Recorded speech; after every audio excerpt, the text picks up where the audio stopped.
नमस्कार दोस्तों, आज है 27 मार्च और आज की महत्वपूर्ण खबरें देखेंगे। खबरें हैं बीईओ का परिणाम घोषित, लोअर की भर्तियां फंसी, आयुर्वेद चिकित्सा अधिकारी स्क्रीनिंग परीक्षा, हाईकोर्ट परीक्षा ग्रुप सी के टाइपिंग में पकड़े गए मुन्ना भाई, यूपीएससी की परीक्षा में लंबा समय, यूपी बोर्ड की न्यूज़। चलिए वीडियो शुरू करते हैं। जैसे कि आज की अखबार में जानकारी है, बीईओ की भर्ती के 2 साल बाद 3 चयनित। खंड शिक्षा अधिकारी बीईओ भर्ती 2019 का अंतिम परिणाम घोषित होने के 2 साल बाद 3 अभ्यर्थी को नियुक्ति दी गई है। अभिलेख सत्यापन के दौरान 3 अभ्यर्थी का चयन निरस्त होने के बाद उत्तर प्रदेश लोक सेवा आयोग ने संबंधित श्रेणी के वरीयता क्रम से 3 अभ्यर्थी प्रवेश कुमार वाजपेयी, विमल प्रकाश श्रीवास्तव और पूरन सिंह का चयन किया। आयोग की ओर से 16 फरवरी को उपलब्ध कराई गई संतुष्टि के आधार पर अपर शिक्षा निदेशालय बेसिक अनिल भूषण चतुर्वेदी ने 23 मार्च को 3 अभ्यर्थियों को क्रमशः महोबा, उन्नाव और बरेली में तैनाती दी। आयोग ने 13 दिसंबर 2019 की बीईओ में 309 पद पर विज्ञापन जारी किया था।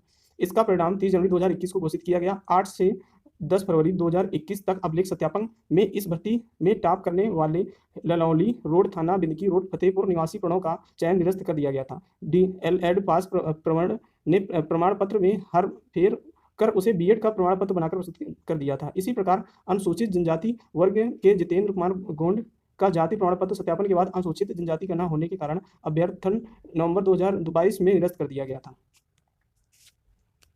अगली जानकारी दी गई है, यूपी पीसीएस से जाने के बाद लोअर की भर्तियां फंसी, ओवर एज हो रहे अभ्यर्थी। मुख्यमंत्री को पत्र लिखकर मांगी यूपी पीसीएस को फिर से मिले भर्ती की जिम्मेदारी। लोअर पीसीएस की भर्ती पहले उत्तर प्रदेश लोक सेवा आयोग कराता था, लेकिन उत्तर प्रदेश अधीनस्थ सेवा चयन आयोग के गठन के बाद लोअर पीसीएस की भर्तियों को जिम्मेदारी यूपी SSSC को सौंप दी गई। हालांकि इस परिवर्तन के बाद से लोअर पीसीएस विभिन्न पदों पर भर्तियां फंसी हुई हैं और प्रतियोगी छात्र भर्तियों के इंतजार में ओवर एज हो रहे हैं। लोअर पीसीएस के माध्यम से आपूर्ति निरीक्षक, मंडी निरीक्षक, आबकारी निरीक्षक, ऑडिटर ऑपरेटिव सांख्यिकी आधार अधिकारी, मनोरंजन का अधिकारी, एडीओ, पंचायत अधीनस्थ अधिकारी, नगर पालिका परिषद गणना निरीक्षक संख्या समेत दर्जनों महत्वपूर्ण पदों पर भर्तियां होती हैं। लोअर पीसीएस के पदों पर भर्ती की जिम्मेदारी यूपी SSSC को 2017 में सौंपी गई थी। पहले इन पदों पर भर्तियां को जिम्मेदारी उत्तर प्रदेश लोक सेवा आयोग के पास थी। 5 वर्षों में यूपी SSSC केवल एक भर्ती पूरा करा सका है। वहीं जब यूपी पीसीएस के पास जिम्मेदारी थी तो हर साल लोअर पीसीएस के किसी न किसी पद पर भर्ती के लिए विज्ञापन जारी होता था।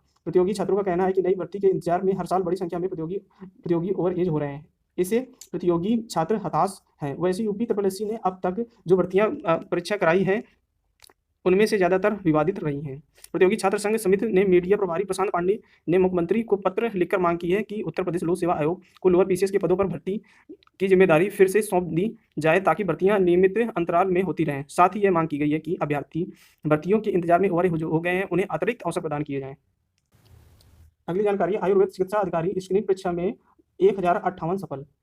उत्तर प्रदेश लोक सेवा आयोग यूपीपीएससी ने स्वास्थ्य विभाग के आयुर्वेद चिकित्सा अधिकारी की स्क्रीनिंग परीक्षा का परिणाम जारी कर दिया गया है। इसमें 1058 अभ्यर्थी सफल हुए हैं। सफल अभ्यर्थियों का साक्षात्कार होगा और फिर चयन किया जाएगा।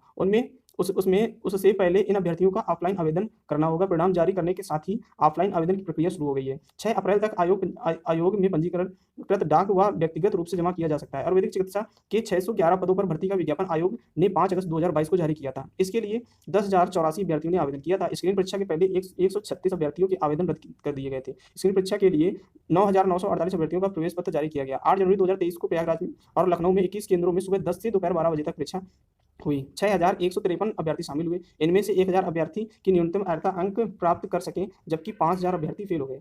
आयोग के सचिव आलोक कुमार ने बताया कि सफल अभ्यर्थियों को आवेदन करने के लिए वेबसाइट पर एक लिंक दिया गया है। उस लिंक पर आवेदन करने के बाद उनका प्रिंट लेना है, फिर उसे अपने शैक्षिक प्रमाण पत्र आयोग में जमा करना है। उन्हें बताया कि अभिलेख अपूर्ण होने पर साक्षात्कार से वंचित कर दिया जाएगा।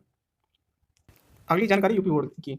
यूपी बोर्ड की 2.63 करोड़ उत्तर पुस्तिकाओं का हुआ मूल्यांकन। प्रयागराज में 10,39,286 कापियों का मूल्यांकन।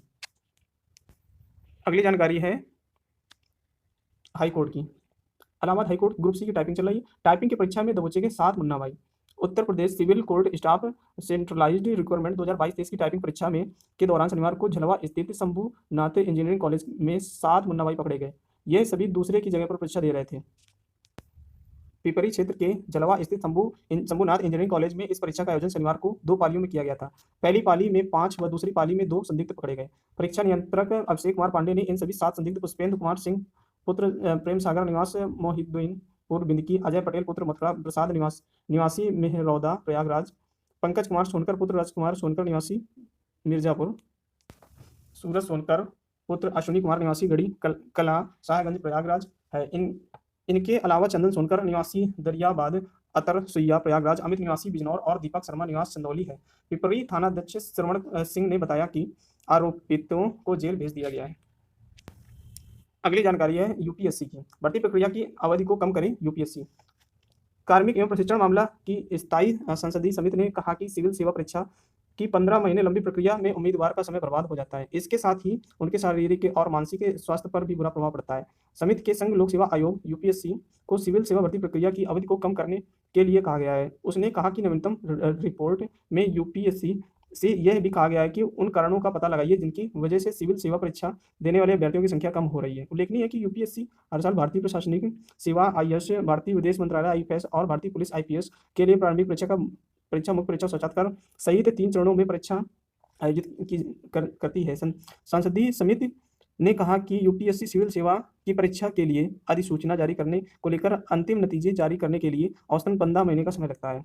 आवेदन करने के बावजूद परीक्षा में शामिल होने वाले अभ्यर्थियों की संख्या में गिरावट। समिति ने कहा कि 2022-23 में यूपीएससी द्वारा आयोजित परीक्षा के लिए लगभग 32.39 अभ्यर्थियों ने आवेदन किया, जबकि इनमें से केवल 16.82 ही परीक्षा में शामिल हुए।